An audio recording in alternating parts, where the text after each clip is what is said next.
En los últimos días, y de hecho aquí lo comentamos, un grupo de campesinos tomaron la presa de La Boquilla en Chihuahua, y esto ha sido el centro de muchas cuestiones.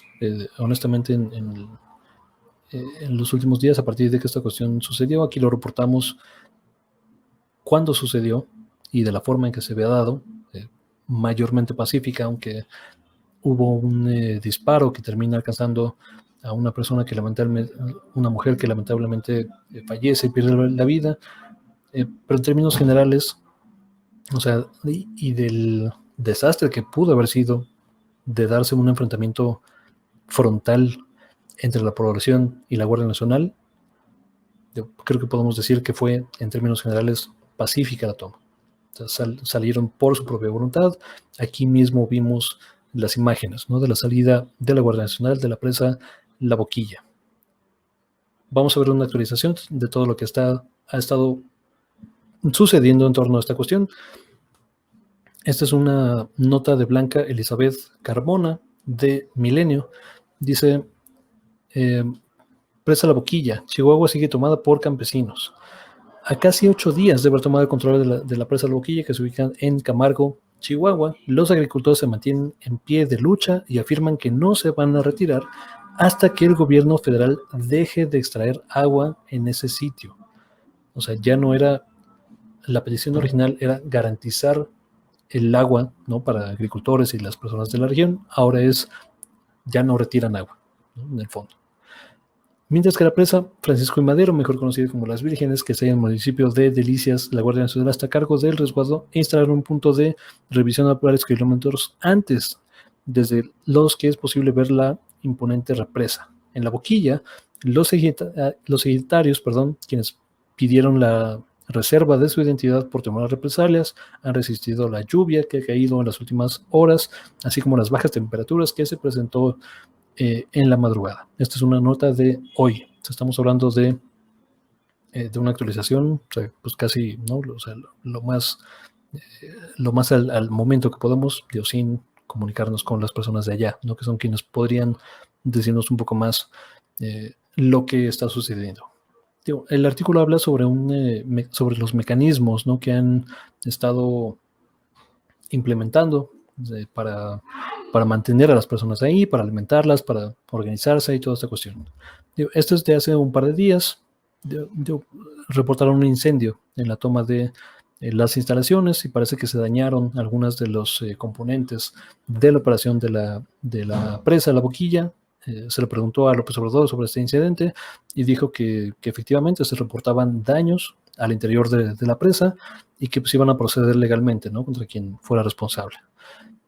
Esto no es la última actualización. También sabemos que la llamada Alianza Federalista, esta unión de los 10 gobernadores, no son los únicos de oposición, pero sí son 10 gobernadores de oposición, de forma más destacada el propio gobernador de Chihuahua, Javier Corral, y de Jalisco, Enrique Alfaro. O sea, ellos se han manifestado como organización y particularmente a favor de esta toma, ¿no?, a favor de la protesta y de que no se entregue La Boquilla.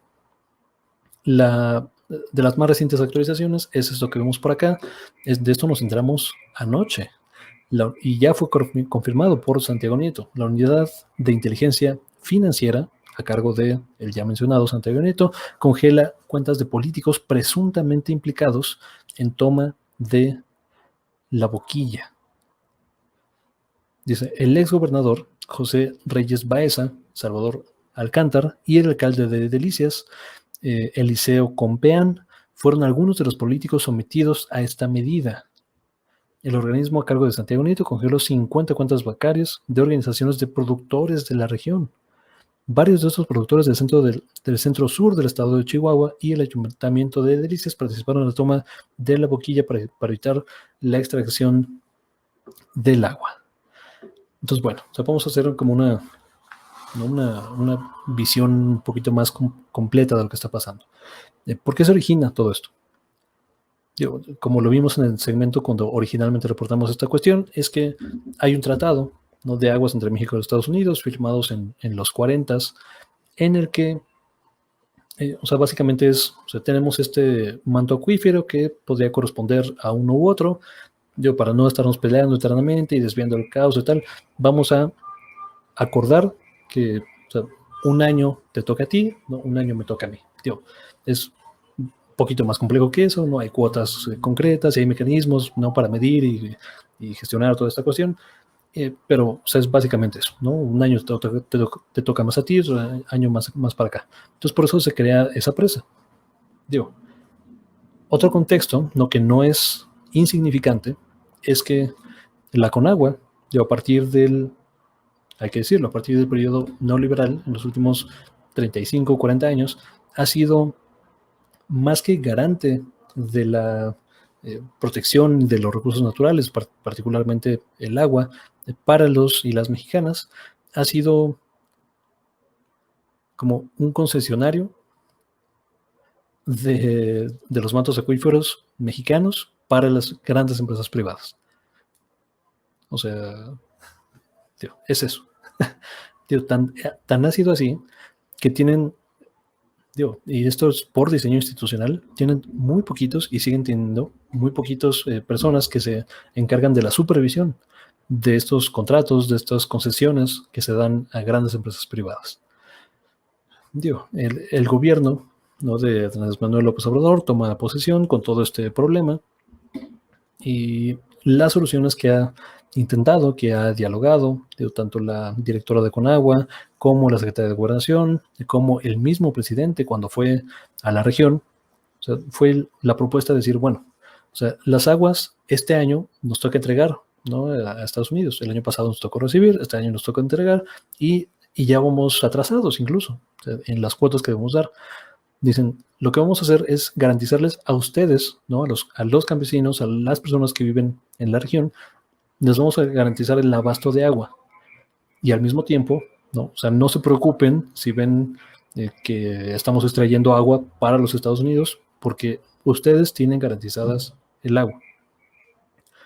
Digo, hubo un acuerdo, ¿no?, entre el gobierno y estos grupos de campesinos en el que, o sea, el gobierno federal no iba a extraer durante ciertos días, ¿no?, ciertas, en lo que crecía el nivel de la presa, pero sí extrajo.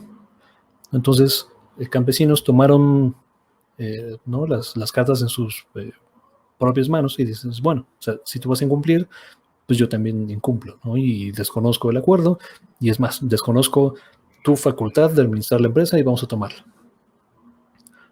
Todo esto se da en un entorno político electoral en donde, y aquí ya lo hemos dicho, o sea, cuestiones sociales completamente legítimas y reclamos legítimos sociales como el abasto de agua, la seguridad, la garantía de derechos humanos, que son, digo, completamente naturales de reclamar a un gobierno, porque los derechos no se negocian, no se piden por favor, los derechos se exigen, se toman, son cooptadas o son apoyadas por sectores pues bastante oscuros, ¿no?, de la economía, de la sociedad política en la que vivimos. Entre ellos, el propio gobernador de Chihuahua, alcaldes, ¿no?, y todos estos 50 actores políticos que vemos que la unidad de inteligencia financiera les congeló sus cuentas, ¿no? Entonces, ahora se complica la situación porque hay, o sea, no solo el reclamo original, ¿no?, campesino, tradicional, que era, bueno, o sea, cabrón, yo quiero agua para mis cosechas, ¿no?, para vivir, para el día a día, para llevar a cabo, pues, o sea, pues, para existir, ¿no?, como conocemos en esta región, que es perfectamente legítimo. Ahora se transformó a, ya no se va a extraer agua de aquí. No, pero el contrato y los Estados Unidos y el acuerdo y ellos nos dieron el año pasado, ya no se extrae de aquí. Entonces ya movieron, o sea, lograron cooptar este movimiento para mover la vara hacia el extremo, ¿no? O sea, pues hazle como quieras, de aquí ya no extraerás más agua para los Estados Unidos. Esto es peligroso porque entonces ya estás obligando al gobierno federal a que incumpla un acuerdo internacional con los Estados Unidos, que es ni más ni menos, además de ser nuestro vecino, es la potencia militar más grande de la historia de la humanidad. O sea, de ese tamaño, pues. Ahora, a partir de esto, ¿nos van a invadir mañana? Claro que no. Pero sí puede generar tensiones internacionales. O sea, primero con Texas, porque cuando Texas se empieza a quejar en un año electoral para los Estados Unidos, donde Texas es un bastión republicano, digo, Trump lo va a agarrar, pero de piñata, cabrón. O sea, cuando esto es un problema para Texas, es un problema para Trump y se vuelve un problema para nosotros. O sea, no perdamos de vista el contexto internacional, el contexto geopolítico, el contexto geoestratégico de lo que están haciendo los gobernadores de la Alianza Federalista, de los Frena, que también ya abiertamente apoyan esta cuestión, de payasos, ¿no? Como el Tumbaburros y otro tipo de actores, ¿no? Que ahora resulta que son defensores de los recursos naturales de México, en particular el agua, que se preocupan, ahora resulta, ¿no? Por las comunidades, de cuando ellos mismos, o sea, son ellos mismos los que concesionaron el agua para que no hubiera ahí. O sea, el tema nunca ha sido que no hay agua suficiente para campesinos y campesinas para el riego, porque sí hay. El tema es que el agua que había, ¿no? Además de la toma hacia los Estados Unidos, el agua que había aquí, o sea, para México, para la región, para las personas, se concesionó a grandes empresas, o sea, refresqueras, cerveceras, o sea, mineras, o sea, las que tú me digas. Ese es el gran problema. O sea, por eso hay desabasto en agua, y por eso hay un desabasto histórico en agua. Por eso la propuesta del López Obrador fue garantizar el agua hacia las personas, pero trayéndolas desde más lejos, cabrón. Porque el agua de ahí ya estaba concesionada hacia las grandes empresas. Entonces, ese es el problema. Y ese es el proyecto que apoyaron los conservadores, ¿no? Entonces ahora resulta que son los defensores de las garantías, ¿no? Y de los recursos naturales de México y apoyo a campesinos y tal. Pues no, cabrón, son oportunistas nada más, son hipócritas. Y lo que están generando es obligar a que exista una tensión entre México y los Estados Unidos, que no es cosa menor, con Trump a la cabeza y en un año electoral en los Estados Unidos. El 3 de noviembre ya se decide la continuidad, ¿no? La reelección o la remoción, ojalá, del presidente de los Estados Unidos, Donald Trump. Entonces, un tema más complejo de lo que debería. Hay una Harley, o no sé qué es esa cosa que acaba de pasar. Digo, y no perdamos de vista todas estas dimensiones que existen, ¿no? El reclamo legítimo que se tiene que atender desde las personas, la cooptación o el aprovechamiento o cinismo de grupos de interés o grupos contrarios al gobierno, las presiones internacionales que pueda haber al respecto y las presiones económicas, ¿no? Y en el fondo el uso faccioso de la unidad de inteligencia financiera. Es un tema complejo, o sea, no es un tema de buenos y malos, no es un tema de blanco y negro, no es un tema de bien y mal, cabrón. Es un tema complejo, social, que hay que abordar de forma integral, cabrón. Tampoco hay soluciones simples. Digo, ¿cuál sería una potencial solución? Digo, que el gobierno federal aproveche la presencia local, digo, sí, también del partido Morena, de simpatizantes de López Obrador, de personas que estén dispuestas a dialogar dentro de los movimientos y buscar una solución pacífica que satisfaga principalmente a las personas, pero que también atenúe las tensiones. Digo, los gobernadores y los políticos mexicanos, la verdad, importan muy poco, pero que sí atenúe las tensiones con Texas, que pronto va a empezar a reclamar, y con los Estados Unidos, que es importante y potencialmente peligroso para México. Pero bueno, hasta ahí voy a dejar el comentario. Muchas gracias por ver, por suscribirse, por seguir en todas las redes sociales que están acá abajo corriendo, muy bonito, y nos vemos hasta la próxima.